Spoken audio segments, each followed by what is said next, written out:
नमस्कार मित्रांनो, मी प्राध्यापक नामदेवराव जाधव बारामती लोकसभा मतदारसंघामध्ये अपक्ष उमेदवार टेलिफोन हे चिन्ह घेऊन उभा आहे आणि बदल अटळ आहे आणि या मतदारसंघाचा विकास का झाला नाही हे मला तुम्हाला सांगायचे, जेणेकरून आपल्याला विकासाच्या दिशेने पुढे जाता येईल। मित्रांनो, या मतदारसंघामध्ये म्हणजे भोर, वेल्हा, पुरंदर, दौंड, इंदापूर आणि बारामती असे 6 तालुके, त्यातला एक तालुक्याचा विकास होतो, बाकी 5 तालुके कायम मागे पडतात। कारण याला एक महत्त्वाकांक्षा, आसुरी महत्त्वाकांक्षा, बकासुरी महत्त्वाकांक्षा कारणीभूत आहे। मित्रांनो, या महाराष्ट्रामध्ये पहिल्यांदा म्हणजे अनंतराव थोपटे साहेब ज्यावेळी मुख्यमंत्री होण्याचा चान्सेस निर्माण झाला होता, सोनिया गांधींची सभा त्यांनी भोरमध्ये घेतली आणि त्या मुख्यमंत्रीपदाच्या रेसमध्ये अनंतराव थोपटे आले हे पाहताच शरद पवारांनी त्या ठिकाणी निवडणुकीमध्ये काशीनाथ खुटवड नावाच्या माणसाला उभं केलं आणि अनंतराव थोपटे साहेबांना पाडून टाकलं। भोरच्या, पुरंदरच्या, इंदापूर, दौंडच्या विकासाची एक खूप मोठी संधी, एक खूप मोठा चान्स त्यावेळी आपल्या हातून गेला।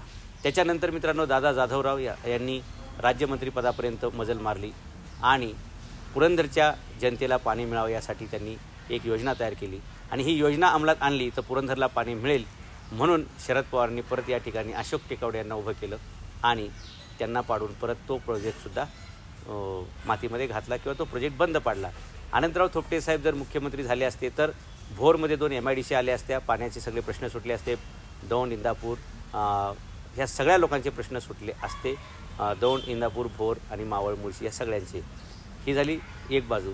त्याच्यानंतर पुढे विजय शिवतारे राजकारणामध्ये आले आणि संजय जगताप यांना 2-3 वेळा पाडत विजय शिवतारे यांना निवडून आणलं। विजय शिवतारेने सुद्धा पाण्याची योजना आणण्याचा प्रयत्न केला, परत त्यांना सुद्धा शरद पवार गटाने पाडलं आणि संजय जगतापांना आणलं आणि असं करत पुरंदरच्या, भोरच्या, दौंडच्या, इंदापूरच्या लोकांचे अनेक प्रश्न वर्षानुवर्ष मित्रांनो तयार होत आहेत आणि याला पाड, त्याला पाड, याला फोड, त्याला फोड, ही पाडापाडी, फोडाफोडी, झोडाझोडी याच्यातून जनतेचं खूप नुकसान होतं आहे। आज या ठिकाणच्या लोकांना प्यायला पाणी मिळत नाही आहे, जनावरं टाचा घासून मारायची वेळ आली आहे, लोकांना टँकर विकत घ्यावे लागतात। दोन्ही MIDC भोरमध्ये न झाल्यामुळे लोकांना तिथे वेगळ्या ठिकाणी मुंबई पुण्याला कामाला जावं लागतं, शिरवळला कामाला जावं लागतं।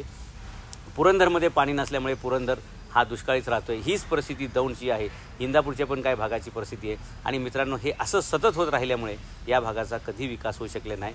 नियतीनं एक संधी इथल्या सर्व मतदारांना दिलेली आहे। आत्तापर्यंत फक्त बारामतीचेच उमेदवार असायचे आणि ते बारामती बाहेरचा कधीच विचार करायचे नाही, बारामती बाहेरचा कधीही विकासाचा ते विचार करायचे नाही। नियतीनं एकच संधी, पहिली आणि शेवटची संधी मतदारांनो आपल्याला दिली आहे। तरुणांनो, तुमच्या भविष्याचा प्रश्न आहे, या निवडणुकीमध्ये तुम्ही कोणत्याही प्रकारची चूक करू नका। अशा प्रकारची पाडापडी, फोडाफोडी ही दुसऱ्याच्या घरात ज्यांनी केली, आज त्यांच्याच घरामध्ये 2 उमेदवार उभे राहिलेत। ही एकमेव संधी आहे मतदारांना तुम्हाला की तुम्ही आपली सद्सद्विवेक बुद्धी शाबूत ठेवून एकाच ठिकाणी एकाच अपक्षाला छानपैकी मत देऊन या सर्व प्रश्नांवर मात करा। अन्यथा गेली 50 वर्षे जे तुम्हाला फक्त पाणी देऊ, उद्योग आणू, शाळा आणू, चांगले रस्ते तयार करू, चांगल्या बसस्टँड बनवू, ही फक्त आश्वासनं देत आपल्या 2 पिढ्या रे संपल्या। आता परत पुढे असं होऊ नये असं जर तुम्हाला वाटत असेल तर कोणत्याही प्रकारच्या पैशाला, कोणत्याही प्रकारच्या मटन चिकनच्या पार्टीला, कोणत्याही प्रकारच्या दारूला बळी न पडता आपल्या माय भगिनीच्या डोक्यावरील हंडा लक्षात ठेवा, आपल्या वडिलांचे फाटलेले कपडे लक्षात ठेवा, आपल्या बहिणीचं लग्न करायला आपल्याकडे पैसे नसतील हे आपल्याकडे लक्षात ठेवा, आपल्याला नोकरी नाही आहे म्हणून आपलंसुद्धा लग्न ठरत नाही आहे, असे सगळ्या प्रश्नांचं तुम्ही लक्षात ठेवा। शेतकऱ्याच्या मालाला हमी भाव नाही आहे, शेतकरी एक वेळ जनावराला चारा आणण्यासाठी परेशान आहे, स्वतःच्या चाऱ्याचं तो विसरतोय, स्वतःच्या अन्नाचं तो विसरतोय। एवढ्या भयानक परिस्थिती आहे। जर शेतकरी स्वतःच्या अन्नाची तयारी करेल तर जनावर उपाशी मरतात आणि जनावरांना जर चाऱ्याची व्यवस्था करावी तर शेतकऱ्याच्या ताटामध्ये काही घास राहत नाही। एवढ्या वाईट परिस्थितीचा जर शेवट करायचा असेल तर ही एकमेव संधी आहे। या लोकसभेच्या निवडणुकीमध्ये मी टेलिफोन नावाचं चिन्ह घेऊन उभा आहे, एकदम सार्थक आणि बोलकं चिन्ह आहे। आजपर्यंत आपलं काम कुणीच केलं नाही म्हणून कामाचा कोण टेलिफोन हे चिन्ह मी घेऊन उभा आहे। पुरंदरचा सुपुत्र म्हणून उभा आहे। पुरंदरचे सगळे प्रश्न सोडवणे, भोरचे सगळे प्रश्न सोडवणे, दौंड इंदापूरचे सगळे प्रश्न सोडवणे याची एकमेव संधी नियतीने आपल्या सर्वांना दिली आहे। मित्रांनो, तरुणांनो, मित्रमैत्रिणींनो आणि नागरिकांनो, कोणत्याही परिस्थितीमध्ये यावेळी चूक करू नका। 18 नंबरला आपलं टेलिफोन चिन्ह आहे, कामाचं कोण टेलिफोन हे चिन्ह दाबून जी मतं नेहमी पवारांच्या विरोधात पडलेली आहेत, जी पवारांना कधीच पडलेली नाहीत, यावेळी या मतामध्ये अजिबात फूट होता कामा नये।